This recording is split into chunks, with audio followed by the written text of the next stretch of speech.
Dear students of class 12th Geography Lesson 8 इकाई 4 परिवहन संचार और व्यापार।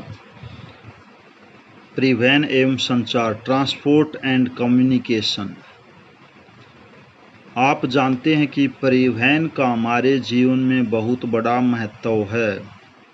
अगर परिवहन के साधन नहीं होंगे तो हम अपनी दैनिक क्रियाओं को बखूबी नहीं निभा सकते और हमारे जो काम धंधे हैं वो रुक जाएंगे, क्योंकि बहुत सारी चीज़ें आदमी ही नहीं एक जगह से दूसरी जगह पे जाता, उसकी ज़रूरतों के लिए विभिन्न प्रकार की वस्तुओं को एक स्थान से दूसरे स्थान पर ले जाने के लिए परिवहन के साधनों का बहुत ही महत्वपूर्ण रोल या भूमिका होती है। तो इसका पहला हेडिंग है परिवहन एवं संचार की बढ़ती सार्थकता, increased significance of transport and communication. और दूसरा वर्ड है जहाँ है कम्युनिकेशन, संचार, आपस में इंसानों का एक दूसरे के साथ किस तरह से कम्युनिकेट संचार रहता है, आपस में वे कैसे टच में रहते हैं, इन सब बातों को हम इस अध्याय में पढ़ेंगे। प्राय कच्चा माल औद्योगिक के अंदर उत्पादित वस्तुओं के लिए बाजार एक ही जगह नहीं हुआ करते।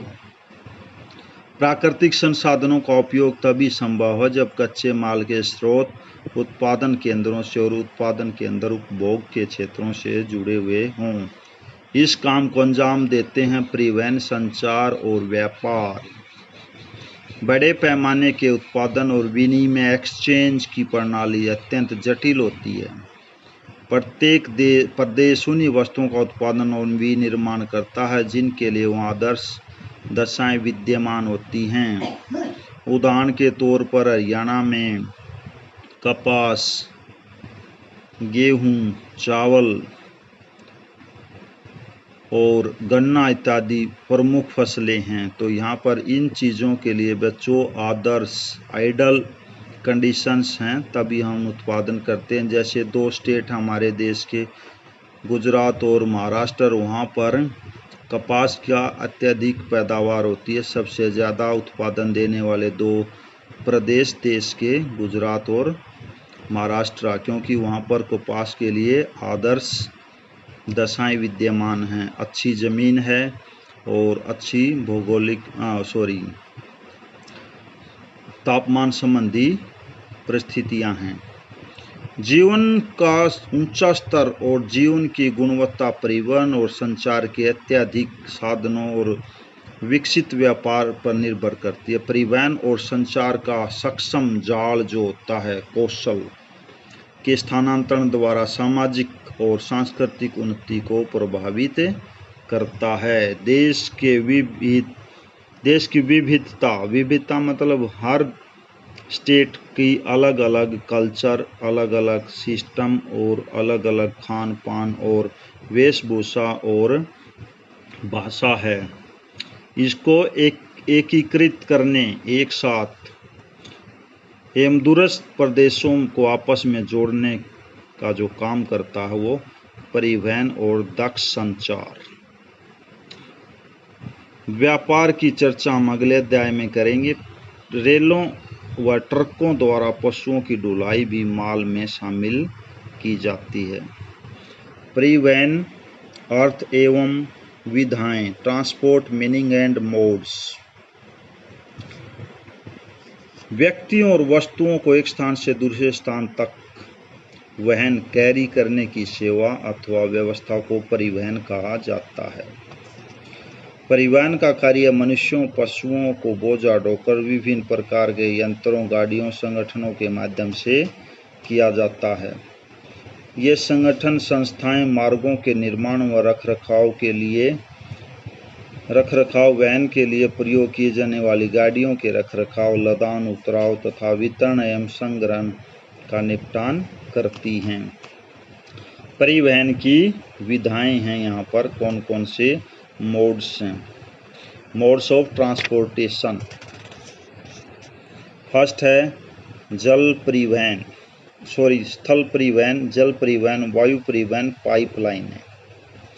सड़क, स्थल परिवहन में सड़क आ गया और रेलवे। सड़क पर मुख्यतः परिवहन का काम बसों, ट्रकों द्वारा और रेलवे में यात्रियों को ढोने के लिए पैसेंजर और कार्गो रेलवे का यूज। अंतरस्थलीय जल मार्ग, नहरें और नदियाँ।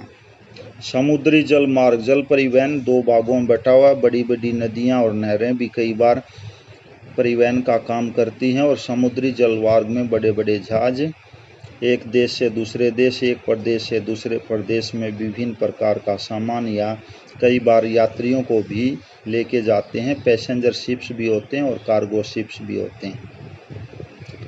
तो ये इस तरह से परिवहन की 4 विधाएं हैं। और कुछ पाइपलाइनों द्वारा, जैसे कुछ द्रव्य पदार्थों को एक देश से दूसरे देश, एक प्रदेश से दूसरे प्रदेश तक पहुंचाने का काम पाइपलाइनों द्वारा किया जाता है। अंतर्राष्ट्रीय स्तर पर वस्तुओं का परिवहन सामान्यतः समुद्री मालवाहक जहाज़ों द्वारा किया जाता है। छोटी दूरियों के लिए सड़क परिवहन अपेक्षाकृत सस्ता पड़ता है और इसकी गति भी तेज होती है। लेकिन किसी बहुत बड़ी मात्रा में स्थूल सामान देश के दूसरे स्थानों पर ले जाना हो तो इसके लिए रेल मार्ग सबसे अच्छा साधन है। वायु परिवहन। अब हम एक एक करके करते हैं। स्थल परिवहन, सरफेस ट्रांसपोर्ट। स्थल पर परिवहन के लिए पगडंडियों एवं कच्चे मार्गों का प्रयोग आदिकाल बहुत पुराने समय से हो रहा। प्रारंभिक दिनों में इन रास्तों पर मानव और पशु बोझा ढोते थे अपने चार कहारों द्वारा। कहारों एक पालकी होती है, डोली होती है, उसको 4 जनों द्वारा उठाया जाता है। जैसे कि आपने पिक्चर वगैरह में ससुराल ले जाते हुए देखा होगा। लंबे समय तक मनुष्य सिर पर बोझा ढोता रहा। आज भी भारतवर्ष के विभिन्न क्षेत्रों में इसकी वानगी देखी जा सकती है। बाद में पविये के आविष्कार के बाद इसने सिर पर बोझा ढोने की बजाय ऊंट, बैल, घोड़ों द्वारा खींचे जाने वाले काठ, छकड़े का इस्तेमाल किया। परंतु 18वीं शताब्दी में भाप के इंजन के आविष्कार के बाद क्रांति आ गई और रेल मार्ग परिवहन के लोकप्रिय व तीव्रतम प्रकार बन गई। सड़कें। स्थल यातायात में सड़कों का महत्व निम्नलिखित तथ्यों से उजागर होता है। छोटी दूरियों के लिए सड़क परिवहन,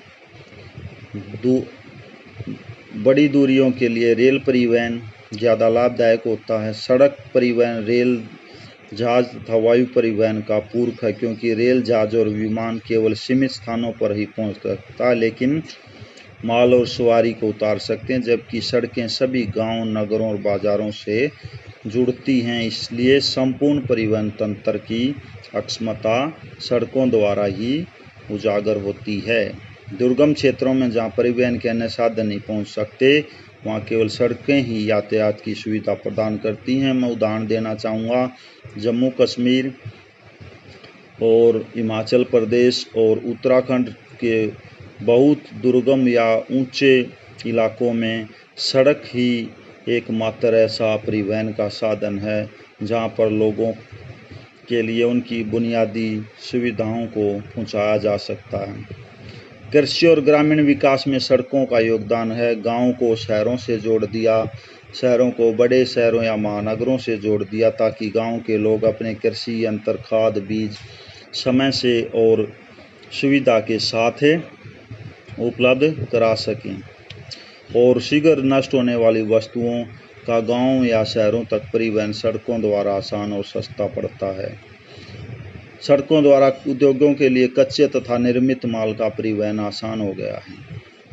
सूखा, बाढ़ व अन्य संकट के समय अंदरूनी भागों तक सुविधा पहुंचाने के लिए सड़कें अन्य सभी साधनों से अधिक उपयोगी हैं।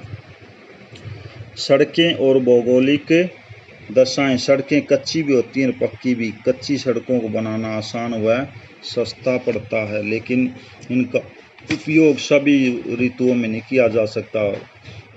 उदाहरण के तौर पर वर्षा के दिनों में कच्ची सड़कें टूट जाती हैं, धंस जाती हैं, बड़े साधन उसमें धंस जाते हैं, फंस जाते हैं। अत्यधिक भारी वर्षा और बाढ़ के कारण पक्की सड़कें भी कभी कभी टूट जाती हैं। ऐसे हालातों में रेल परिवहन सेवाएं सबसे बेहतर विकल्प हैं, क्योंकि रेल मार्गों के दोनों ओर मिट्टी और पत्थरों का ऊंचा भराव होता है और रेल परिवहन सेवाओं का रखरखाव भी सक्षम होता है, यानी ज़्यादा मेंटेनेंस उनका किया जाता है।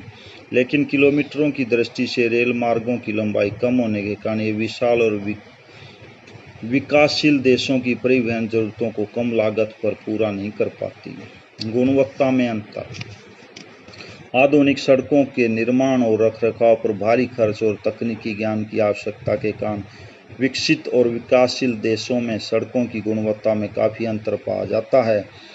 विकसित देशों में हर जगह शानदार सड़कें पाई जाती हैं जो मोटर मार्गों, ऑटोबान, जर्मनी और अंतर्राज्यीय राजमार्गों द्वारा लंबी दूरियों को जोड़ती हैं। इनसे यातायात का तीव्रगामी संचालन संभव होता है। आज अच्छी सड़कों पर भारी बोझ को ढोने वाले बड़े आकार की शक्तिशाली लॉरियां आम देखी जा सकती हैं। असमान वितरण। सड़कों का जो जाल बिछा हुआ है देशों के हिसाब से अलग अलग है। इसको हम बच्चों नेक्स्ट वीडियो में करेंगे। Thank you and have a nice day.